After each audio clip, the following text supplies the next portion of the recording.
उसके 100 फन थे, 100 सिर थे, और वो इतना विषैला था कि जमुना जी के उसी घाट में काली दह घाट में डूबा रहता था, और उसका विष इतना तेज था कि वहां जमुना जी के ऊपर से आकाश में उड़ने वाला पक्षी अगर 1 योजन की ऊंचाई में उड़े, 12 किलोमीटर की ऊंचाई में भी उड़ के जा रहा हो, तो वो विष के ज्वाला से झुलस कर नीचे टपक जाता था।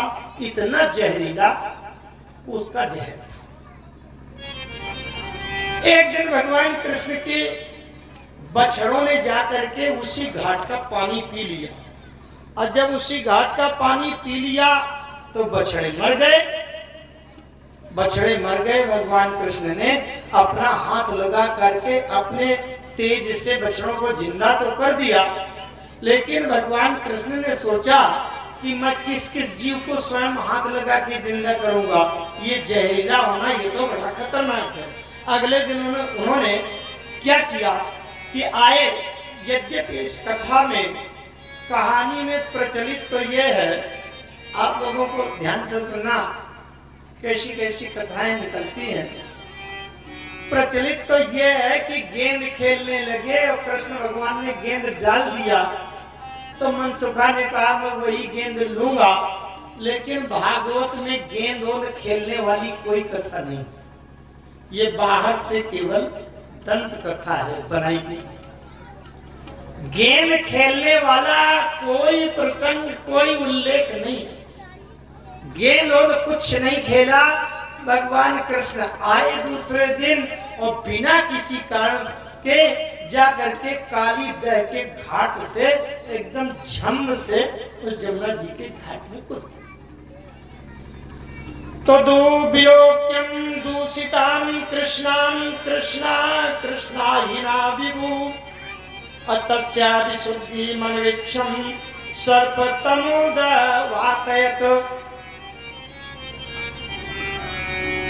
अब जब वहां कूद पड़े जितने भी उनके मित्र थे, सब लोग हाहाकार मच गया। जब इतना जल दूषित है, विषैला है कि जिसके ऊपर से 1 योजन की ऊंचाई से उड़ने वाला पक्षी विष से झुलस कर टपक जाता, मर जाता, तो जो उसी में कूद गया हो, और वही सांप घुसा बैठा है, वो नाग, काली नाग, तो उनकी क्या दशा होगी। सभी मित्र घबरा गए। वहां किसका क्या उपाय था। किसी ने जाकर के यशोदा मैया से बता दिया, मैया मैया तुम्हारा कन्हैया तो काली दह में कूद गया। मैया दौड़ती हुई आई, आंख बंद किए, छाती पीटते, मैं भी काली दह में घुस जाऊंगी, मैं जिंदा नहीं रहूंगी। जिसके बुढ़ापे में ऐसा एक पुत्र हुआ हो जिसमें प्राण लगे हों, अगर वो काली दह में घुस गया तो मैया ने कहा मैं अब जिंदा क्यों रहूंगी। नंद बाबा आए, वो अपनी छाती पीटते हुए आए, सबने धैर्य बंधाया। थोड़ा सा इसका आध्यात्मिक रूप समझे, तात्विक बात। ये यमुना सूर्य की पुत्री है, और सूर्य के 2 पुत्र हैं। सूर्य के भगवान के दोनों पुत्र ऐसे हैं जिनका नाम लेते ही सब लोग घबरा जाते हैं, थरथरा जाते हैं। सूर्य के बड़े पुत्र हैं शनि देव, शनि महाराज।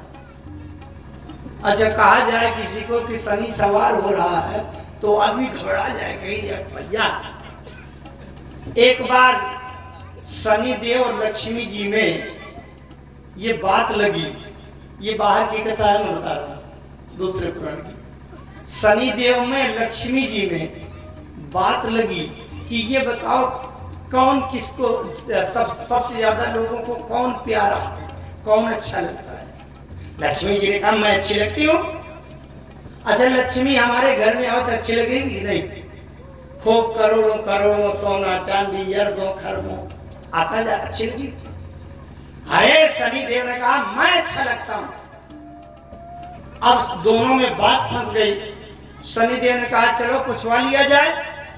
शनि देव लक्ष्मी देवी दोनों आए, अब पूरी भीड़ इकट्ठी कराई इकट्ठी करके कहा ये बताओ भैया हम दोनों में कौन अच्छे लगते हैं। अब लोग घबराएं, अगर शनि से कोई कह दे कि आप अच्छे नहीं लगते हो तो अभी झम से उछल के सवार हो जाएगा, नचा देगा और नाच कर देगा। सब ने कहा नहीं नहीं नहीं दोनों अच्छे लगते हैं। और लक्ष्मी जी को अगर कह दे कोई कि नहीं अच्छी लगती तो लक्ष्मी रूठ कर चली जाएगी, कंगाली आ जाएगी। तो बताने वाले लोगों ने कहा आप दोनों अच्छे लगते हैं लेकिन थोड़ा सा अंतर है। क्या? लक्ष्मी जी से कहा देवी आप आते हुए अच्छी लगती हो, और शनि देव से कहा महोदय आप जाते हुए अच्छे लगते हो। अच्छे दोनों लगते हो, लेकिन लक्ष्मी जी आते समय अच्छी लगती हैं और शनि महाराज जाते समय अच्छे लगते हैं। बढ़िया काम बने। सूर्य देव के बड़े पुत्र हैं शनि देव, और सूर्य भगवान के छोटे पुत्र हैं यमराज। यमराज का नाम ले दिया जाए तो ब्लड प्रेशर हाई हो जाएगा, धड़कन बढ़ जाएगी। लेकिन यमराज की छोटी बहन है यमुना। यमुना का शुद्ध नाम जानते हैं क्या है? यमुना का शुद्ध नाम है यमानुजा। यम की अनुजा, अनुजा माने छोटी बहन। यमानुजा, यमुना का शुद्ध नाम है यमानुजा। लेकिन लोग कहते कहते अपभ्रंश में कहने लगे यमुना, ये सूर्य की पुत्री। अब ध्यान से थोड़ा 2 मिनट का एक तात्विक चर्चा सुन लो, इसके बाद हम आपको सरलता में ले सकते हैं। यमानुजा माने यमुना, ये यमुना की धारा कर्म की धारा है। विधि निषेध में काली माला है, ओ विधि निषेध में काली माला है। करम कथा रघुनंदिनी बरनी, ऊपर वो कथा रघुनंदिनी बरनी।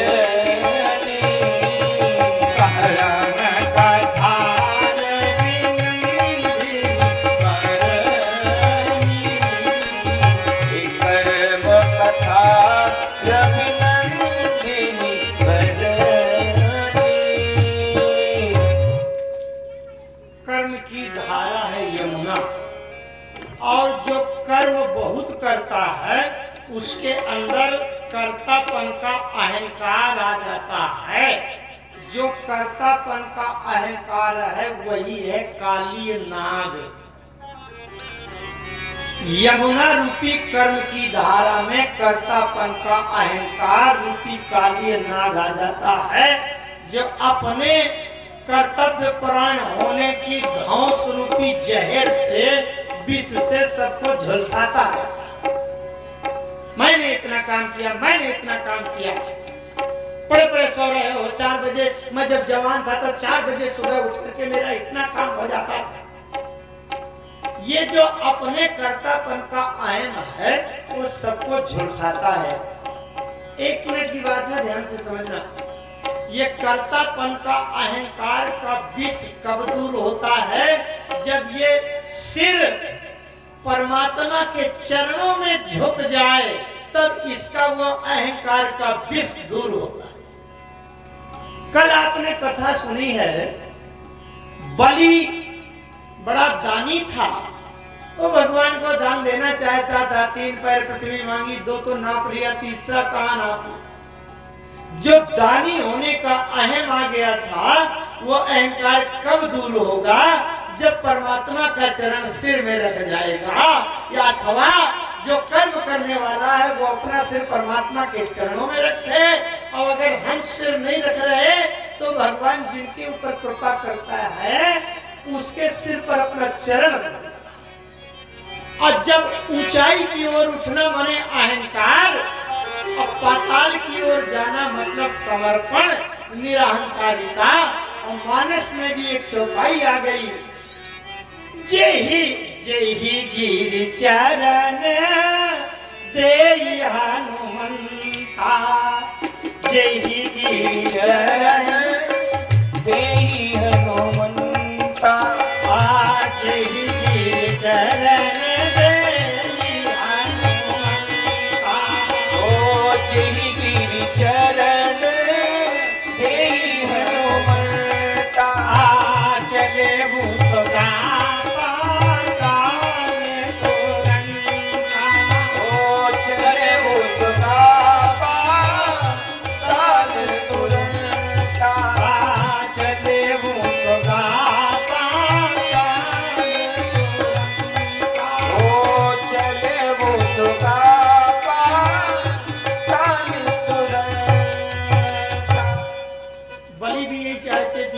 ऊपर के उच्च लोकों में पहुंच जाऊं।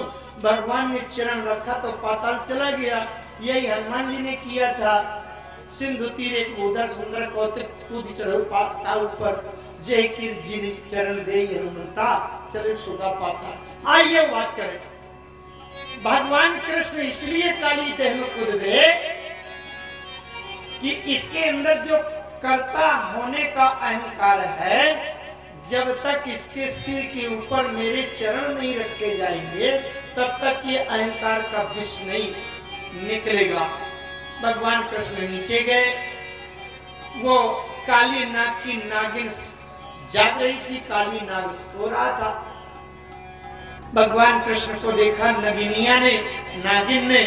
उसने कहा रे क्यों यहाँ चले आए? काल नाग अभी सो रहा है, जागेगा डस लेगा और तुम्हारा जीवन खतरे में पड़ जाएगा, जाओ यहाँ से। भगवान कृष्ण ने कहा जगा अपने नाग को, आज मैं नाग का निर्विष करने आया हूँ। और भगवान कृष्ण ने उस काली नाग के 100 सिरों के ऊपर अपने पैरों से कुचल कुचल करके नृत्य किया और नृत्य किया तो उसका विष निकल गया। तांडव गति मुंडन पर नाचत गिरधारी। तांडव गति मुंडन पर नाचत गिरधारी। नाचत गिरधारी। तांडव गति मुंडन पर नाचत गिरधारी। तांडव गति मुंडन पर नाचत गिरधारी। पट पट भम भम भम भनिन परत। बिम बिम बिम बिनती करत नाग बदोहारी। तांडव गति मुंडन पर नाचत गिरधारी। तांडव गति मुंडन पर नाचत गिरधारी। तांडव गति मुंडन पर नाचत गिरधारी।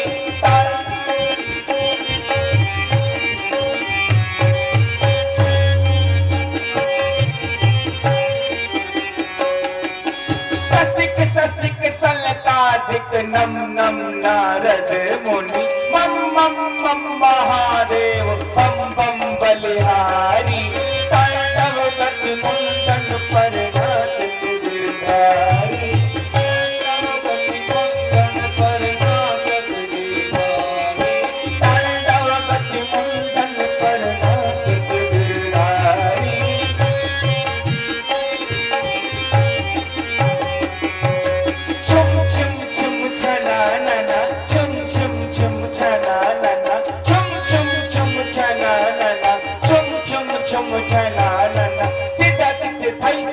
पर नाचत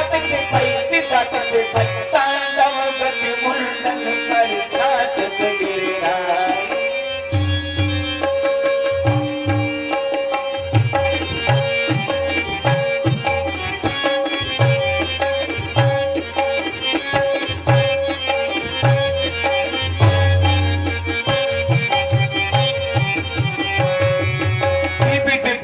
विद्याधर दम दम दम देव सकल दम दम गुण गंधर्व नाचत दैतारी। तांडव गति मुंडन पर नाचत गिरधारी।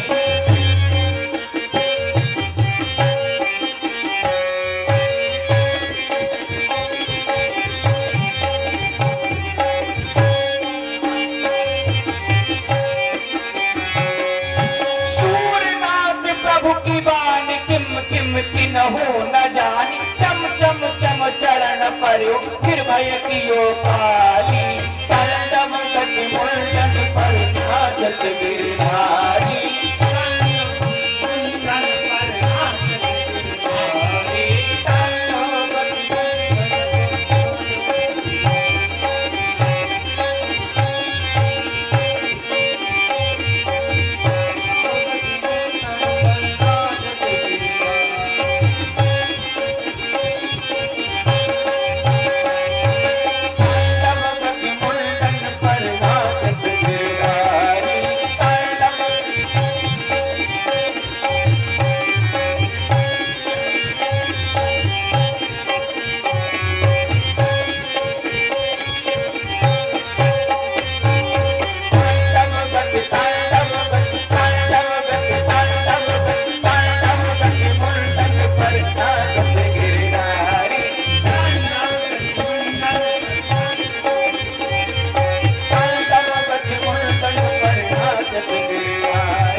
इसलिए भगवान कृष्ण ने उसके 100 फणों के ऊपर कुचल कुचल कर नृत्य किया, उसका पूरा विष निकल गया। भगवान कृष्ण ने उस काली नाग से कहा, तुम यहाँ से निकल कर रमण द्वीप में चले जाओ। काली नाग ने कहा, भगवान मुझको डर लगता है कि मैं बाहर निकलूं, कहीं गरुड़ जी आकर के अब मुझे खा न जाएं, क्योंकि गरुड़ जी सांपों को खा लेते हैं। भगवान कृष्ण ने कहा कि ये मेरे चरणों के निशान तुम्हारे फन पर बन गए हैं और मेरे चरणों के चिन्ह देखकर अब तुम्हें गरुड़ खाएगा नहीं, डसेगा नहीं, तुम्हें गरुड़ जी का कोई भय नहीं रहेगा और तुम्हारे अंदर विष नहीं रहेगा। भगवान कृष्ण की आज्ञा मानकर वो काली नाग रमण द्वीप चला गया। अच्छा, रमण द्वीप चला गया, इतना विषैला भोजन, लेकिन लोग जाएं उसे लात मारे, कुछ लें, खेल करें और किसी को न काटे। एक बार भगवान कृष्ण वहां फिर से गए और उसकी ये दशा देखी कि बच्चे जाएं वो भी लात मारे, लोग खेल करें। भगवान कृष्ण ने कहा, ये क्या दशा बना रखी है अपनी? अरे बोले, भगवान आपने कह दिया था कि विष दूर कर दो, किसी की जान, किसी की मृत्यु का कारण न बनो, तो अब मैं नहीं कुछ करता। तो भगवान कृष्ण ने कहा कि मैंने ये कहा था कि विष न किसी के शरीर में डालना, लेकिन अपनी रक्षा के लिए फुसकार भी बंद करना, ये तो नहीं कहा। तो कम से कम अपनी रक्षा के लिए फुसकारते तो जाओ। ये एक बात और आ रही है स्मरण में, संभवतः बहुत कम कथावाचक बताते हैं उस बात को। यमुना यमराज की बहन है। एक बार यमुना जी यमराज के यहाँ गई। किस दिन?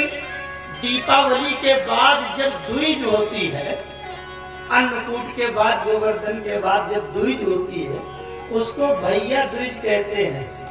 भ्रात द्वितीया, यम द्वितीया उससे कहते हैं। तो यमुना जी, यमराज गए यमुना जी के पास।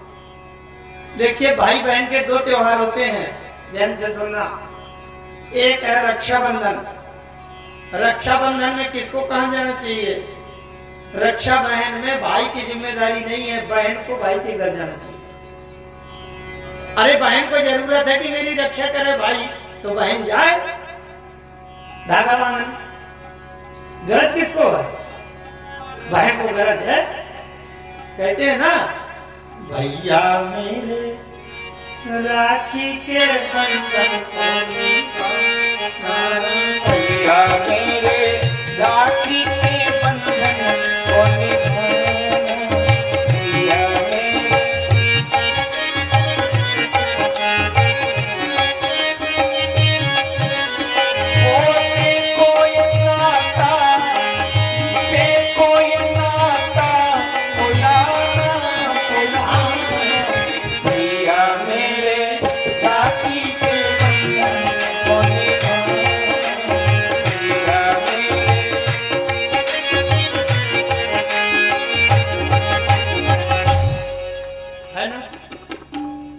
गरज है मेरी रक्षा करो तो जाए बांधो। लेकिन दीपावली के बाद जो द्विज होती है, शास्त्र में लिखा है भगिनी गृह भोजनम, उस द्विज को भाई को अपनी बहन के घर जाना चाहिए। अब वो त्योहार कुंवारी बहनों के लिए नहीं है जो अपने ससुराल में है। भगिनी गृह भोजनम लिखा है, भाई को जाना चाहिए। अच्छा तो भाई भी गया। यमराज एक बार यमुना के घर में गए। यमुना बहन है ना, कहाँ? यमुनोत्री में। अच्छा तो गए, यमुना ने तिलक कर दिया। बहन अपने भाई को टीका तिलक करती है और भोजन कराती है। तो भाई उसको कुछ देता है, 150 रुपया, पैसा, वस्त्र, आभूषण जो जिसके पास होता है। यमराज ने कहा ये बताओ बहन मैं तुमको क्या दे दूं? यही बात ध्यान से सुनना। यमराज ने यमुना से कहा बहन मैं तुमको क्या दे दूं? यमुना ने कहा भैया अगर तुम मेरे ऊपर बहुत प्रसन्न हो तो मुझे आज एक वचन दे दो। क्या? कि जो कोई आज के दिन मेरे धारा में डुबकी लगावे उसको तुम्हारी सभा में जाने में भय न लगे। ये वचन दे दो। यमराज ने कह दिया बहन मैंने तुमको वचन दिया, आज के दिन जो तुम्हारी धारा में डुबकी लगाएगा बहन भाई मिलकर। और एक बात बताऊं, जो लोग मथुरा गए हों, वृंदावन गए हों, मथुरा में, वृंदावन की बात नहीं है, मथुरा की बात है। मथुरा में एक विश्राम घाट है। विश्राम घाट के लिए ये प्रचलित है कथा कि भगवान कृष्ण ने कंस को मारकर वहीं विश्राम किया। अच्छा विश्राम घाट है और उसके लिए ये प्रचलित है बात कि वहां भाई बहन मिल करके यम द्वितीया को जो हाथ पकड़ के डुबकी लगाता है उसको यमराज के दरबार में जाने से डर नहीं लगता। ये उसका महत्व है।